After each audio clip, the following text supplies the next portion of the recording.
咁我好感恩啦，即係我唔會話因為工作困難咧，我就好沮喪。好坦白，我冇乜低潮喎，真係。我就係覺得咧，上帝俾你嘅嘢咧，你就要做。聖靈根本就每時每刻都同我哋一齊嘅，咁我哋就一定過到。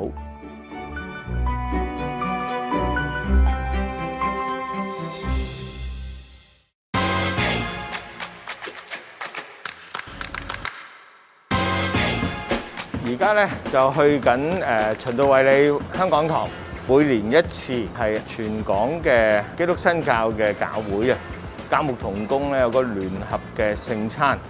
咁呢一個禮拜咧叫做合一祈禱週啊，所以呢個聖餐都即係一齊去領咧，所有同工咁啊都好有意思。基督教協進會咧去辦嘅，聖公會、中華基督教會、崇真會、香港信義會，仲有其他嘅團體啦咁樣。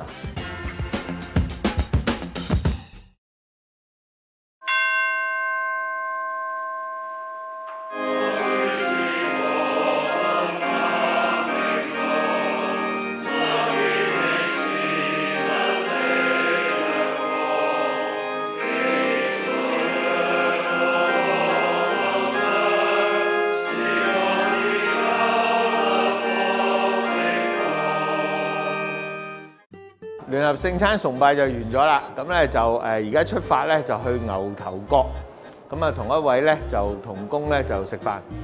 監督嘅工作咧就接觸同工咧，咁啊要鼓勵佢哋啦，為佢哋祈禱啊，有力咧繼續喺堂會裏邊去服侍。而家11點幾過到去咧，就應該12點咧食個早啲嘅 lunch， 大家又可以傾多啲偈啦嚇。張振華牧師喺出任信義會監督嘅期間，日常除咗要處理崗位上嘅事務，其實佢仲要完成其他身份嘅工作。我哋拍攝嘅時候見到嘅係佢排山倒海嘅工作量，但喺佢眼中見到嘅係每件事情細微處嘅意義。呢個就係 LWF 嘅，我係擔任咗佢哋一個成員，篩選一啲全球嘅教會咧去 LWF 申請一啲 funding。咁我就係其中一個即係 panel 嚟㗎，咁所以有啲 funding 咧要俾我 update 我知啦。因為今年我就教神學院有一科，佢又有啲 update 咗嘅課堂嘅資料俾翻我啦。頭先嗰個係校監啦，一間學校。咁呢一個咧就係我哋另一間學校嘅。咁呢個咧就信義中聯會，咁我就係擔任佢個會長啦。總辦都有好多採購啊。你放啊！嗱，呢啲咪即係之前放咗聖誕假咯，清極都有啊。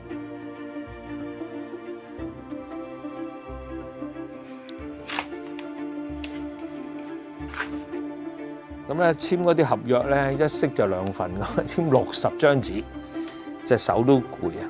咁但係又係嗰個道理咯，即係我做咗呢啲咧，佢哋先可以請到人啊嘛。因為我係校監咁。做好佢咧，佢先可以繼續個福音工作。千祈唔好忽略咗上帝俾你嘅工啊，要做好佢。最開心係簽獎學金嗰啲啦，因為咧佢係得即係學生得獎。咁啊，雖然個金額好少嘅啫，咁啊可能400蚊，可能600蚊咁樣。咁但係簽到之後咧，咁你知道張票咧就會俾咗個同學，咁啊鼓勵佢啦，喺學業啊或者喺嗰個科裏邊咧都繼續再有好嘅進步咁。咁嗰啲就好多祝福啦。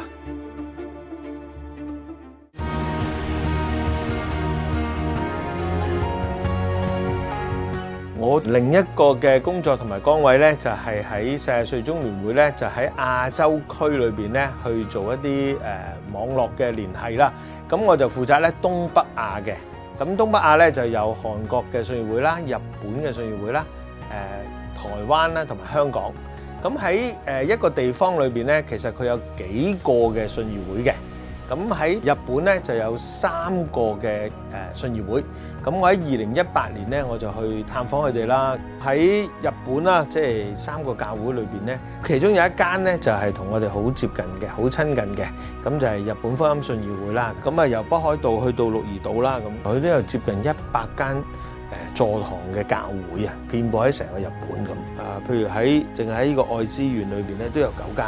咁啊，大阪亦都有幾間禮拜堂啦，亦都有社會服務啦。其實喺整個日本裏邊咧，除咗100間座堂之外咧，其實就有226個嘅一啲嘅社會服務啊、機構啊或者學校啊，同我哋香港好相近啦。咁就係都係唐社校嘅一啲嘅工作。咁我哋睇到嘅時候咧，哇！佢寫翻出嚟，咁我哋都覺得哇！原來喺60-70年前咧，啲差會咧亦都喺日本咧就建立咗好大嘅信義宗教會啊。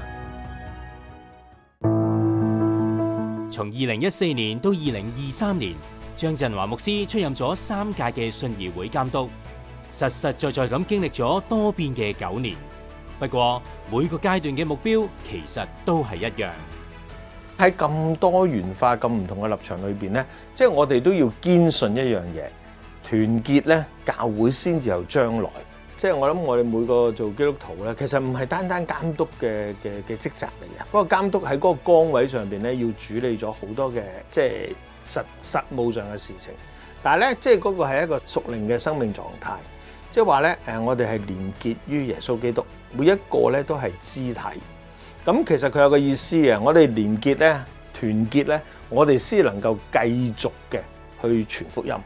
咁呢個咧係一個我諗係最基本嘅一個價值觀啦。咁如果你了解我哋教會嘅歷史嘅時候咧，你知道我哋有一個教會，跟住咧大家咧係認同我哋信義宗嘅信仰咁加入嚟。咁而喺所有嘅教牧同工咧，都基本上咧都係由信義神學院或者即係後期叫信義宗神學院出嚟嘅。咁我入讀信義宗神學院嘅時候咧，咁其實我哋一路讀嘅彭福啊、吳明哲牧師啊、蕭亞孩院長啊，咁一路落嚟嘅事情。咁我哋覺得呢個係一個家嚟嘅，再加埋上帝有使命俾我哋喺香港發生任何事都關我哋事嘅。喺而家香港呢個即係困難嘅裏邊啦，或者人手嘅減少裏邊咧，咁我諗我哋首先第一樣嘢咧就係邊個係老細？咁啊邊個係老細咧？上帝係老細，佢令世事咧出現。雖然有好多撒旦嘅攻擊佢，撒旦嘅引誘佢嘅即係工人啊，咁但係咧創始成終嘅仍然都係三一嘅上帝。咁所以我哋咧就唔好太過擔心啊！我哋其實都係匆匆60-70年，咁即係計我哋成長啊、認識啊、犯錯啊咁樣，咁啊即係消耗咗好多時間。咁我哋真正能夠做嘅嘢咧，就可能得20年。咁其實20年可以做到啲乜嘢咧？咁我覺得就上帝叫我咧就好即係喺呢個崗位裏邊，就將你點樣連結教會嘅事咧，去盡量做。咁你就有個目標，就係做呢樣嘢。咁至於佢成為咗啲乜嘢咧？咁呢個係上帝令到佢成長嘅一啲嘢。咁即係有人栽種，有人澆灌，咁唯有叫佢成長係上帝。咁我哋要記住呢一樣。喺基督教香港信義會服侍超過30年，接觸過好多崗位，自己亦都曾經做過好多崗位。要喺面對困難嘅時候，仍然擁有喜樂。張振華牧師就諗起4個字。我諗咧就喜樂咧係源於咧就即係得與失啊嗰種計較啦，或者係嗰種將你嘅思想咧即係擺咗喺一啲嘅叫牛角尖嘅裏邊。咁但係咧，我想講咧就係其實喺我哋套神學裏邊咧，因信稱義呢樣嘢咧係非常重要嘅。咁因信稱義呢4個字咧，其實就係想講咧就係我哋唔係因個人有啲乜嘢嘅行為而稱義，其實就係我哋由零開始，空空嘅嚟，亦都即係空空嘅而去。咁個過程咧係冇嘢嘅，冇嘢嘅意思就即係根本冇嘢輸嘅。你只係盡你自己嘅能力去做，因為每一日咧，其實你都係因信稱義嘅人生。每一日咧，其實都係上帝白白賜恩典俾你嘅。你累積嘅嘢咧，你係我哋嘅累積，但係嗰啲累積嘅嘢咧，都係上帝白白嘅賜俾你嘅。咁如果嗰啲嘢上帝要收翻嘅，咁你都即係無可奈何。我哋嘅環境，我哋嘅健康啊，我哋嘅生命，上帝收翻你都無可奈何。我哋係零，到我瞓覺嘅時候都係零，但係個過程咧，我哋要好俾心機，用上帝應許我哋嘅喜樂咧，去做好呢個見證，好開心嘅，好有喜樂嘅，好有平安，靠賴佢咧，你得到呢種生命質素咧，你就去過你嘅人生，達成佢嘅使命。